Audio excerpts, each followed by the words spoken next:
Sur After Effects, les plugins sont un peu comme les effets intégrés. Il y en a des centaines et certains permettent de faire des choses très impressionnantes, mais de manière générale, vous n'avez besoin que d'en connaître quelques-uns qui exécutent à la perfection une tâche précise. Je vous présente donc aujourd'hui 5 plugins 100% gratuits qui ne permettent probablement pas de générer des sabres laser, mais qui vous feront gagner énormément de temps au quotidien. Le point d'ancrage d'un calque définit l'endroit à partir duquel toutes les transformations s'appliqueront à lui. Comprendre son fonctionnement est un incontournable de l'animation numérique. Sur After Effects, vous avez un outil dédié, l'outil déplacement arrière, auquel vous pouvez accéder rapidement en appuyant sur la touche Y, et qui permet de sélectionner le point d'ancrage et de le faire bouger où vous voulez, afin de modifier sa position par rapport au calque. Dans une bonne partie des cas cependant, vous allez vouloir que votre point d'ancrage soit fixé au centre de votre calque, ou alors sur l'un des bords. Ça permet de réaliser la plupart des animations de base. Il y a un raccourci par défaut pour fixer le point d'ancrage en plein centre du calque. Il suffit de l'avoir bien sélectionné, tout en faisant un double clic sur l'icône de l'outil déplacement arrière, mais c'est franchement assez peu pratique, et il n'y a pas de raccourci pour fixer le point d'ancrage sur les côtés de l'image. C'est donc là qu'intervient l'outil Anchor Point Mover du plugin Animation Composer, qui vous donne accès à ce joli petit panneau qui permet en un clic de repositionner instantanément le point d'ancrage en plein centre du calque, dans chacun des coins, ou alors au centre de chacun des côtés. C'est super ergonomique, et si jamais vous avez animé le point d'ancrage, vous pouvez également dire si vous voulez rajouter une image clé, ou plutôt remplacer des images clés existantes grâce à ce petit menu juste ici. Bref, c'est un outil très pratique qui fait gagner beaucoup de temps. Il existe d'autres plugins similaires qui font à peu près la même chose, mais celui-ci est le mieux conçu et le plus rapide de mon point de vue. Pour le télécharger, vous allez donc devoir installer tout le plugin Animation Composer, qui comprend d'autres outils moins utiles et surtout beaucoup de templates pas très intéressantes que, pour le coup, je ne vous recommande vraiment pas d'utiliser car ça ne vous apprendra pas à animer correctement. Mais bref, je vous mets le lien en description, vous avez juste à télécharger gratuitement l'installeur et à le laisser faire le travail, le plugin s'ajoute automatiquement à After Effects. Une fois que le téléchargement est terminé, vous remarquerez normalement dans le menu Fenêtre 4 nouveaux panneaux, sélectionnez celui qui s'appelle Anchor Point Mover, positionnez-le où vous voulez dans l'interface et le tour est joué.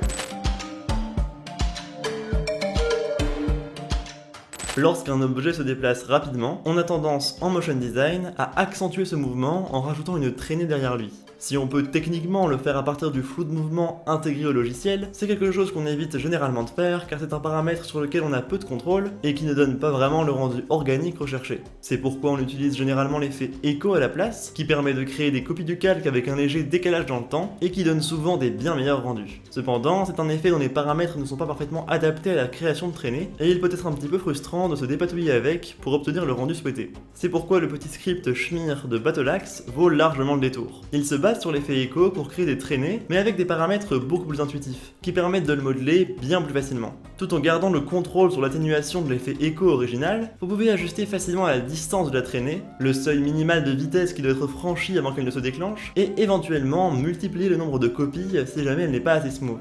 Rien de révolutionnaire, mais très efficace. Si vous débutez en motion et n'avez encore jamais animé de traînée, je vous recommande de vous pencher sur le sujet et de télécharger ce petit plugin qui vous facilitera la vie. Pour l'installer, c'est très simple, je vous mets le lien en description, vous avez juste à copier le fichier dans votre dossier de presets. Si vous ne savez pas où il est, vous avez juste à enregistrer un preset d'animation. Donc vous ajoutez n'importe quel effet à un calque, par exemple ici j'ajoute l'effet remplir à ce solide et je le définis en bleu juste pour l'exemple, puis je sélectionne bien mon effet et je vais dans la rubrique animation pour pouvoir cliquer sur enregistrer l'animation prédéfinie. Là, si je le voulais, je pourrais enregistrer mon animation prédéfinie sous un nom précis, donc ça me créerait un nouvel effet personnalisé dans la liste qui me permettrait de remplir en bleu n'importe quel calque en un clic, mais ce qui va vous intéresser, c'est simplement le chemin d'accès de ce dossier. Donc vous cliquez dessus, vous le copiez et vous pouvez annuler l'opération. Il ne reste plus qu'à venir rouvrir ce dossier dans l'explorateur et d'y glisser-déposer le fichier que vous avez téléchargé. Pour l'appliquer à un calque, il vous suffit désormais de relancer After Effects, de le sélectionner dans le dossier animation prédéfinie, puis de l'appliquer à votre calque comme n'importe quel effet classique. Le lissage d'une image clé, ou son easing en anglais, définit à quel moment le mouvement de l'animation est plus ou moins rapide. Il arrive souvent qu'on doive copier-coller le lissage de deux images clés au sein d'une animation, sans pour autant vouloir toucher aux valeurs de celle-ci. Par défaut, il faudrait aller dans les paramètres de chaque image clé pour copier-coller leur vélocité, ce qui est extrêmement pénible. Heureusement, Easecopy permet de copier le lissage d'autant d'images clés que vous le voulez sans affecter leur valeur, grâce à deux boutons simples. Un pour copier le lissage des images clés sélectionnées, et un pour coller le lissage sur les images clés sélectionnées.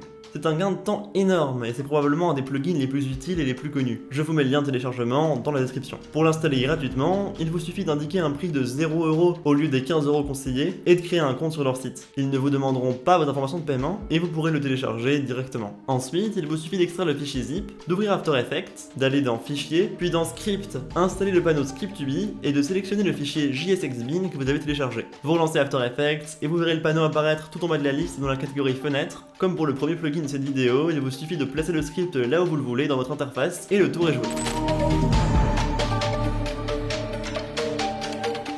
Modifier les extrémités et les sommets d'un trait, c'est super relou. Il faut ouvrir 35 menus déroulants et sélectionner à chaque fois le bon paramètre. Alors si vous devez le faire sur 50 calques, vous en avez pour un moment.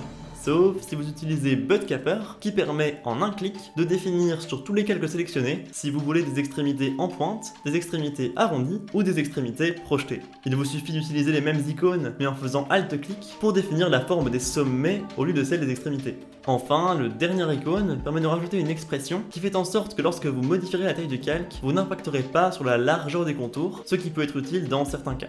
Bref, encore un plugin très pratique pour gagner en fluidité de travail, je vous mets le lien en description. Pour l'installer, c'est un Script2B, donc c'est exactement le même processus que pour Xcopy. Et enfin, mon plugin After Effects préféré, FX Console.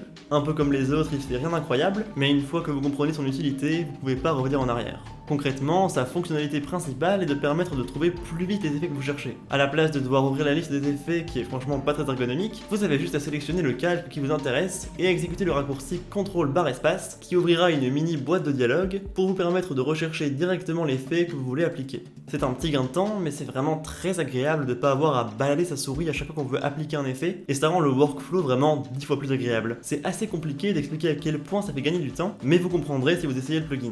À côté de ça, il a d'autres fonctionnalités vraiment intéressantes. Vous pouvez définir des raccourcis pour les effets que vous utilisez le plus. Par exemple, vous pouvez décider que le chiffre 1 rajoute automatiquement l'effet flou gaussien si vous l'utilisez souvent et que vous voulez pas le réécrire à chaque fois. Et vous avez également la possibilité de prendre un screenshot en bonne qualité de votre composition sur l'image précise à laquelle vous êtes, ce qui est également très pratique car le système d'export classique d'une image unique sur After Effects est très long et très peu pratique. Bref, c'est également un excellent plugin qui va vous faire gagner beaucoup de temps. Je ne peux que vous recommander de l'installer, il est disponible sur le site de Video Copilot avec un exécutable qu'il suffit d'ouvrir et qui va faire tout le travail d'installation à votre place. Je vous mets évidemment le lien en description.